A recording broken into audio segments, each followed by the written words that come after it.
Hello students, welcome to English grammar class. Our today's topic is how to change an affirmative sentence into an interrogative sentence. माने affirmative sentence को interrogative sentence में कैसे change किया जाता है. In my earlier class, we had learned how to change an affirmative sentence into a negative sentence. Now let's come to the day's lesson. I am writing some sentences and see how they are being changed. Look at the sentences. Number 1. This is a book. Affirmative sentence. Now look how is it changed. Is this a book? अब देखिए यहां पर क्या हुआ है. Affirmative sentence में this is है और इंट्रोगेटिव सेंटेंस में क्या है, इज दिस है. तो what has happened here, this is has reversed into is this. This is उलट गया है इज दिस में. मतलब दिस इज हेल्पिंग वर्ब है, दिस सब्जेक्ट है. अफर्मेटिव सेंटेंस में helping verb comes after subject. And what happens in the interrogative sentence? Helping verb comes before subject or subject comes after helping verb. ठीक है. This is has become is this. जैसे 2 number sentence में देखिए, leaves are green. Affirmative sentence. यहां पर क्या हुआ है, are leaves green. अब यहां पर क्या हुआ, लीव्स आर, ये आर लीव्स हो गया है, आर यहां हो गया और लीव्स यहां हो गया. हेल्पिंग वर्ब पहले आ गया और सब्जेक्ट बाद में चला गया. तो इंट्रोगेटिव सेंटेंस में क्या हुआ, सब्जेक्ट बाद में आता है और हेल्पिंग वर्ब पहले आता है. उसी तरह से देखिए 3 नंबर सेंटेंस में, children were shouting. Were children shouting, were helping verb comes before the subject children. ठीक है.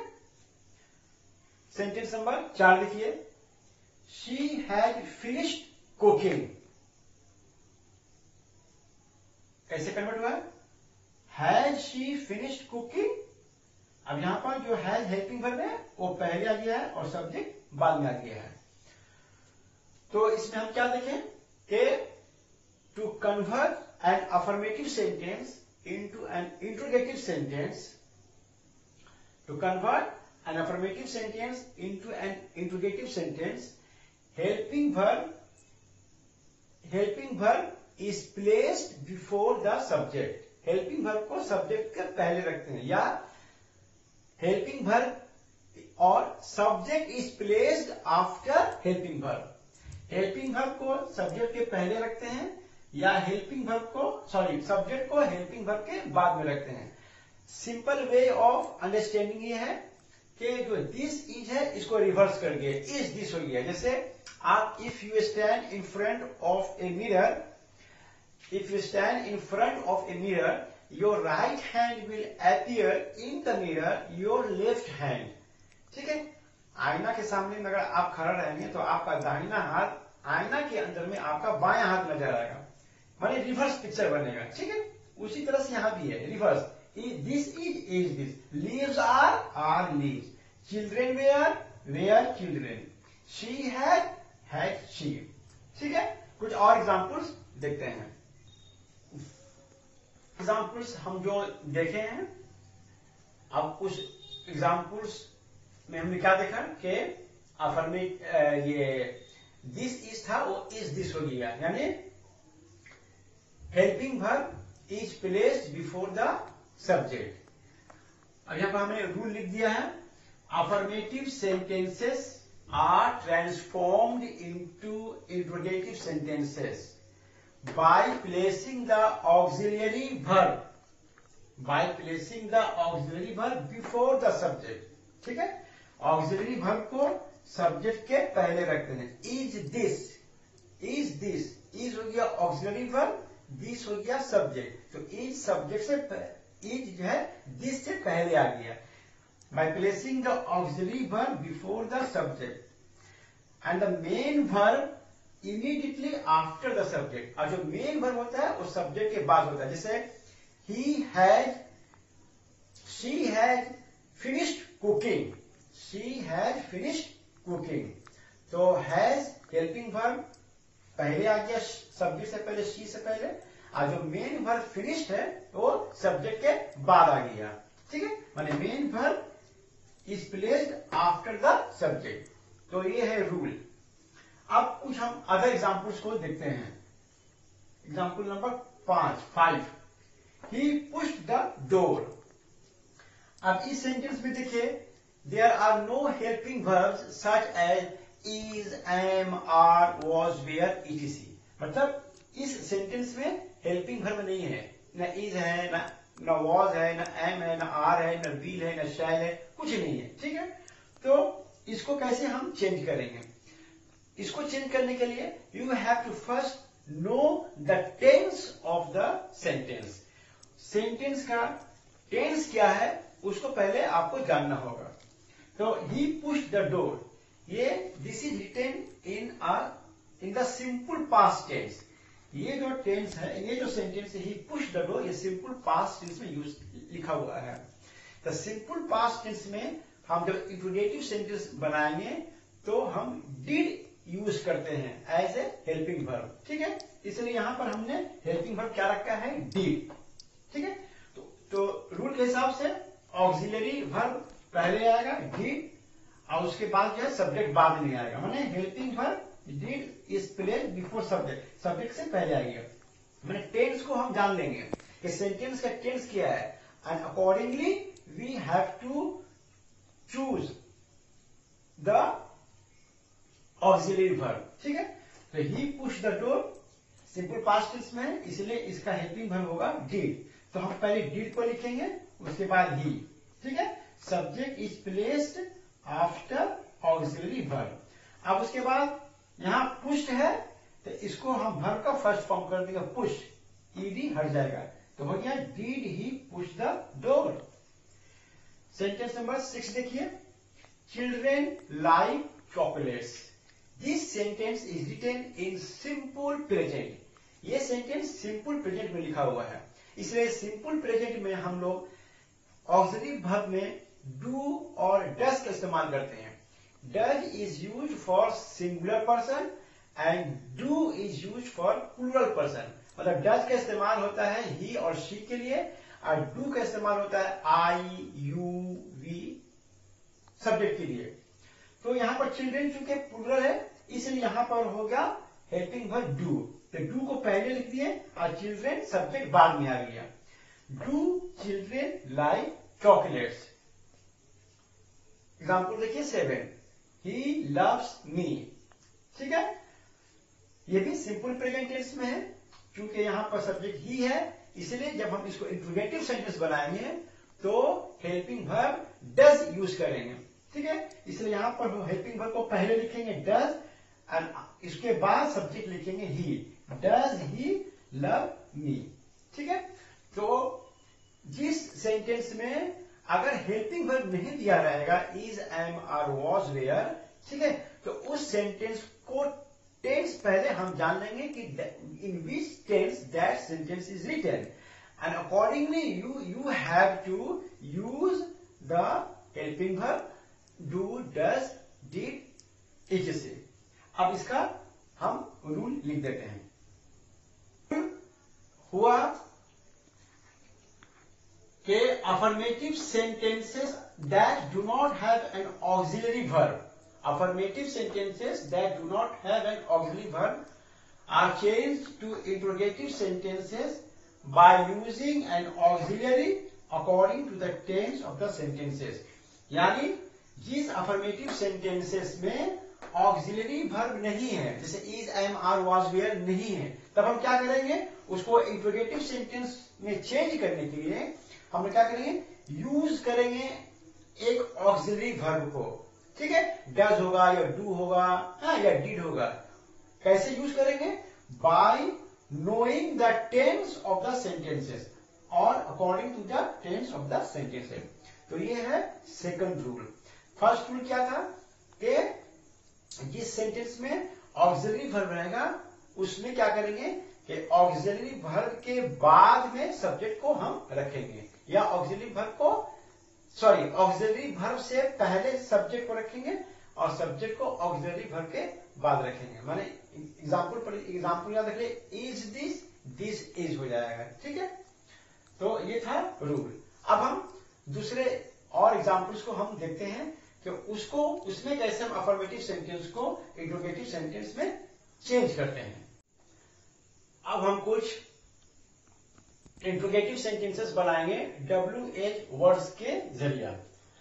इंट्रोगेटिव सेंटेंस पढ़ाते वक्त हम बतलाए थे कि इंट्रोगेटिव सेंटेंस WH वर्ड जैसे what, where, who, whom, why, when and other word से कुछ क्वेश्चंस को हम फ्रेम करते हैं। WH वर्ड से जो क्वेश्चंस बनाया जाता है उससे हम कुछ इंफॉर्मेशन जो है वांट करते हैं।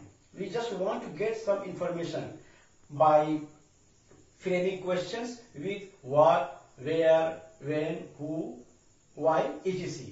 तो अब हम यहां पर कुछ एग्जांपल्स लिखे हैं, इस एग्जांपल्स को हम देखते हैं।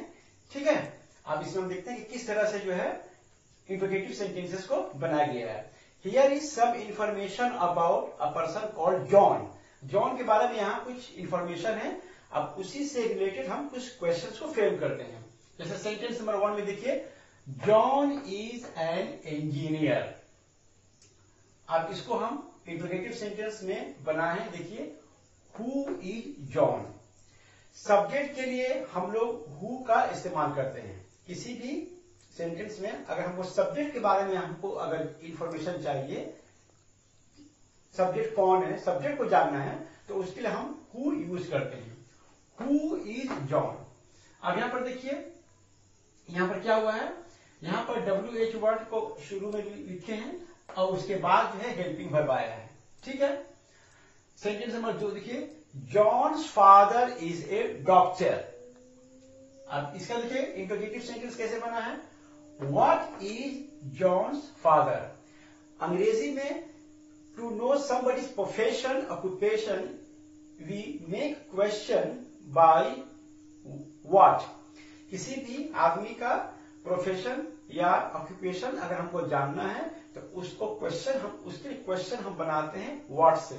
ठीक है, तो John's father is a doctor. What is John's father. अब यहां पर देखिए, व्हाट हो गया WH क्वेश्चन, और अब यहां पर देखिए जॉन्स फादर इज। ठीक है, जॉन्स फादर इज है। अब ये उलट गया, ये हो गया इज जॉन्स फादर। ठीक है, सेंटेंस नंबर 3 देखिए, जॉन लिव्स इन कोलकाता। अब यहां पर जॉन लिव्स इन कोलकाता, यहां प्लेस दिया हुआ है, तो हमको प्लेस का इंफॉर्मेशन चाहिए। ठीक है, तो इसके लिए हम क्वेश्चन बनाएंगे वेयर से। Where does John live. अब यहां पर देखिए वेयर हो गया, वेयर से क्वेश्चन हो गया क्योंकि यहां प्लेस दिया हुआ है। अगर किसी भी सेंटेंस में प्लेस अगर मेंशन रहेगा तो प्लेस को जानने के लिए हम लोग वेयर से क्वेश्चन बनाएंगे। अच्छा, अब उसके बाद देखिए यहां पर चूंकि this sentence is in simple present, इसलिए यहां पर हम हेल्पिंग वर्ब डज लाए हैं। ठीक है, और उसी तरह से does helping verb comes before subject John. John subject है, उससे पहले हेल्पिंग वर्ब आया, या John comes after helping verb. और जो मेन वर्ब है वो सब्जेक्ट के बाद आ रहा है। तो where does John live. Question example देखिए number 4, John married in 1982। John married in 1982। अब यहां पर 82 दिया, 1982 दिया, यहां पर टाइम है, ईयर है। तो to know about time and to know about year, तो उसके लिए हम क्वेश्चन फ्रेम करते हैं व्हेन से। ठीक है, तो इसका हो गया व्हेन डिड जॉन मैरी। अब यहां पर John married in 1982, this is in simple past. क्योंकि सिंपल पास्ट में लिखा हुआ है इसलिए यहां पर हम लोग हेल्पिंग वर्ब यूज किए हैं डिड। ठीक है, और उसी तरह से सब्जेक्ट से पहले यहां पर हेल्पिंग वर्ब हो गया है। जॉन सब्जेक्ट है, उससे पहले हेल्पिंग वर्ब डिड। तो व्हेन डिड जॉन मैरी। अब मैरी जो मेन वर्ब है वो सब्जेक्ट के बाद आ गया। और इंट्रोगेटिव बनाते वक्त ये जो है मैरी जो है अपना वर्ब का फर्स्ट फॉर्म में आ गया। Question example number 5, John pass the graduation by hard labour. John pass the graduation by hard labour. यहां पर बाय हार्ड लेबर ये मैनर को बताता है, ठीक है। तो मैनर के लिए हम क्वेश्चन फ्रेम करते हैं हाउ से, ठीक है। तो यहां पर क्वेश्चन फ्रेम हो जाएगा हाउ। अब उसी तरह से यहां पर ये सेंटेंस सिंपल पास्ट में लिखा हुआ है, इसलिए यहां पर हेल्पिंग वर्ब हम बुलाएंगे डिड, ठीक है। तो हाउ डिड जॉन। फिर उसी तरह से जॉन सब्जेक्ट है, हेल्पिंग वर्ब के बाद आएगा। इंट्रोगेटिव सेंटेंस बनाते हो हमेशा हम हेल्पिंग वर्ब को सब्जेक्ट से पहले रखेंगे और मेन वर्ब को सब्जेक्ट के बाद। तो यहां पर हो गया कि how did John pass the graduation. अब यहां पर हम एक सेंटेंस स्ट्रक्चर लिख देते हैं कि कैसे उसका सेंटेंस स्ट्रक्चर होता है इंट्रोगेटिव सेंटेंस में, अगर इसको WH क्वेश्चन से बनाया जाएगा तब। अब यहां पर देखिए sentence structure of WH question. तो जो भी WH क्वेश्चन दिया रहेगा या WH वर्ड से अगर कोई क्वेश्चन फ्रेम होता है तो उसका स्ट्रक्चर कैसा होगा।